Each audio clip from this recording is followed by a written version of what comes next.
Logging is one of the most dangerous jobs in the world. The heavy machinery, the falling trees, the isolation. Most people think those are the biggest risks, but the loggers in these stories learned something different. Sometimes the most dangerous thing in the forest isn't the job. Tonight you'll understand why.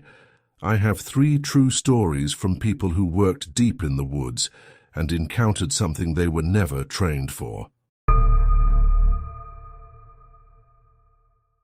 We were cutting trees at 3 a.m. when the chainsaw went silent. Not because it ran out of fuel, because my partner had stopped moving. He was staring into the darkness between the trees, and when I followed his eyes, I saw it too. My name is Dale. I've been working as a logger in the Pacific Northwest for over 15 years. Washington, Oregon, sometimes up into British Columbia. I've seen bears. I've seen mountain lions. I've had trees fall in directions they weren't supposed to fall, but nothing prepared me for what happened that night in 2019.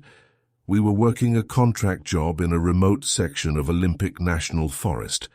Private land, actually, just bordering the national forest. The owner wanted a section cleared for development, and he was paying a premium for fast turnaround. That meant night shifts. Now, logging at night isn't unheard of. We had industrial lights set up, generators running. It's loud, it's bright, and honestly it feels safer than it sounds.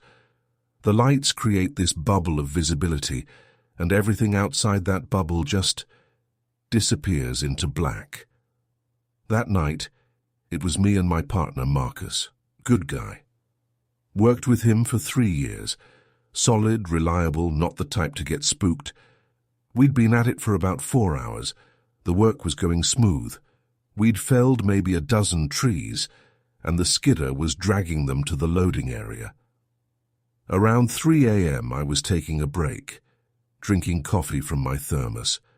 Marcus was about 50 feet away, trimming branches off a downed pine. Then his chainsaw stopped. At first, I thought maybe he'd hit a knot or run out of fuel. But when I looked over, he wasn't moving, just standing there, chainsaw hanging at his side, staring past the edge of our light setup. "Marcus?" I called out. He didn't answer. I walked over, and that's when I felt it, this pressure in my chest. Like the air had gotten heavier. The generator was still humming, the lights were still blazing, but something felt wrong. I followed his gaze into the darkness, and I saw a man.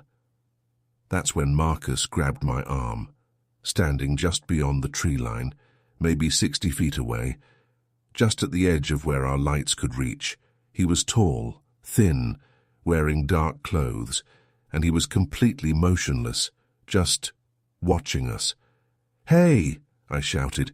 "This is private property. You can't be here." The man didn't move, didn't respond, didn't even shift his weight.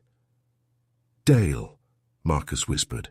His grip was tight, too tight. "There's more." I looked left. Another figure. Same posture, same silence. I looked right. Another one. 3 people, standing in the darkness, surrounding our worksite. None of them moving. None of them speaking. My heart was pounding so hard I could hear it over the generator. "Get to the truck," Marcus said. His voice was barely audible. "Now." We backed away slowly. I didn't take my eyes off them. Neither did Marcus. The figures didn't follow. They just stood there, watching. We made it to the truck, climbed in, and Marcus floored it down the access road. Neither of us said a word for at least 10 minutes. When we finally stopped, Marcus looked at me. "I've worked these woods for 20 years, he said. "I've never seen anything like that." We reported it to the landowner the next morning.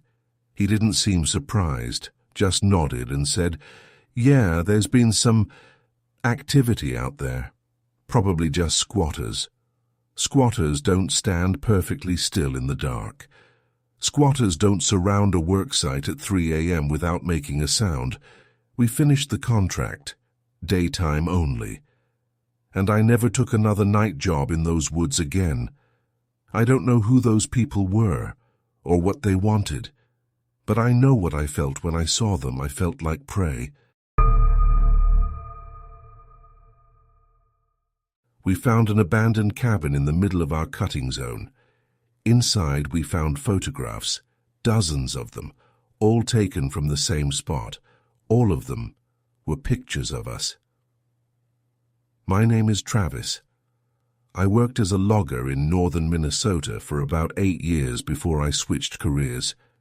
This happened in 2017, and it's the reason I don't work in the woods anymore. Our crew was contracted to clear a section of forest for a new power line. Nothing unusual. The area was remote, about 2 hours from the nearest town, but we'd worked remote jobs before. There were 6 of us. We'd set up a base camp with trailers and equipment, and we'd work the cutting zone during the day, then head back to camp at night. The first few days were normal, hard work, good weather, no problems. On day 4, one of the guys, his name was Pete, wandered off during lunch break to take a leak. He came back looking pale. "There's a cabin out there," he said. "Maybe 100 yards east, looked abandoned." Now finding old structures in remote forest isn't that unusual. Hunters' cabins, old mining shacks. They're usually falling apart and empty. But something about Pete's expression made me uneasy. After lunch, a few of us went to check it out. The cabin was small. One room, maybe 15 by 15 feet. The roof was partially collapsed, and the windows were broken. It looked like it had been abandoned for years, but when we stepped inside, it was clean. No dust, no leaves, no animal droppings. The floor looked like it had been swept recently, and on the walls, photographs. Dozens of them, pinned up in rows, black and white, some color, all taken from what looked like the same angle, somewhere in the trees, looking toward our worksite, always watching. I recognized the first photo immediately. It was me, standing next to the skidder, drinking from my water bottle. The next photo was Pete, eating a sandwich. The next was our foreman, Ray, talking on his radio. Every single photograph was of someone on our crew, taken over the past few days, from a distance, without us knowing. Someone had been watching us, photographing us, and storing the evidence in this cabin. My stomach dropped. "We need to leave," Ray said. His voice was calm, but I could see his hands shaking. "Right now." We didn't argue. We grabbed our gear, loaded up the trucks, and drove out of there that afternoon. Ray called the company and told them there was a safety concern. He didn't go into details. The police were notified. They searched the cabin, but whoever had been there was gone. No fingerprints, no identification, nothing. The photographs were taken as evidence. I never saw them again. The power line project was reassigned to a different crew. I don't know if they ever went back to that spot, but I know this. Someone was living in those woods, watching us, documenting us, and we never heard them, never saw them, never knew they were there. Until we found that cabin. I still think about it sometimes. Who was taking those pictures? What were they planning? And the worst question of all, how close did they get? I heard my partner call my name from the other side of the ridge. The problem was, my partner was standing right next to me. My name is Jake. I've been in the logging industry for almost 12 years, mostly in Northern California, redwood country. Big trees, steep terrain, beautiful but dangerous. This happened in 2021. I was working with a small crew in a remote section of the Mendocino National Forest. Just 3 of us, me, a guy named Doug, and our crew lead, Santiago. It was late October. The days were getting shorter, and we were trying to wrap up before winter set in. On this particular afternoon, we were working a steep hillside. Doug and I were at the bottom, processing logs. Santiago was up the ridge about 200 yards away, scouting the next section. The radio crackled. Santiago's voice. "Taking a break, back in 20. "Copy," I said. Doug and I kept working. The chainsaw was loud, so we weren't really talking. Just focused on the job. About 10 minutes later, I heard my name. "Jake!" Clear as day, coming from up the ridge. Santiago's voice. I looked up, but I couldn't see him through the trees. "Jake, come up here! I need help!" I set down my chainsaw and started walking toward the ridge. "Where you going?" Doug asked. "Santiago needs help. Didn't you hear him?" Doug frowned. I didn't hear anything. I stopped. The forest was quiet now, just the wind in the trees. "Jake, hurry!" There it was again, Santiago's voice, coming from up the ridge.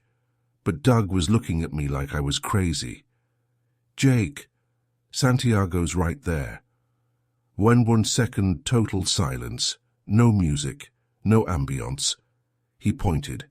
Santiago was walking toward us, from the opposite direction, coming down the trail from where he'd taken his break. He was maybe 50 feet away, but the voice had come from up the ridge, 200 yards in the other direction. I felt the blood drain from my face. "Did you just call me?" I asked Santiago when he reached us. He shook his head. "No, I've been down by the creek." "Why?"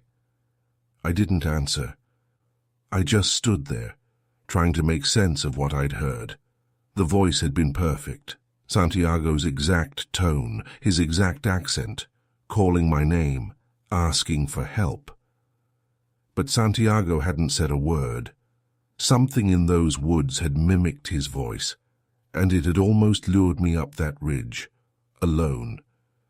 We packed up early that day. Nobody said much, but I could tell Doug and Santiago were rattled too.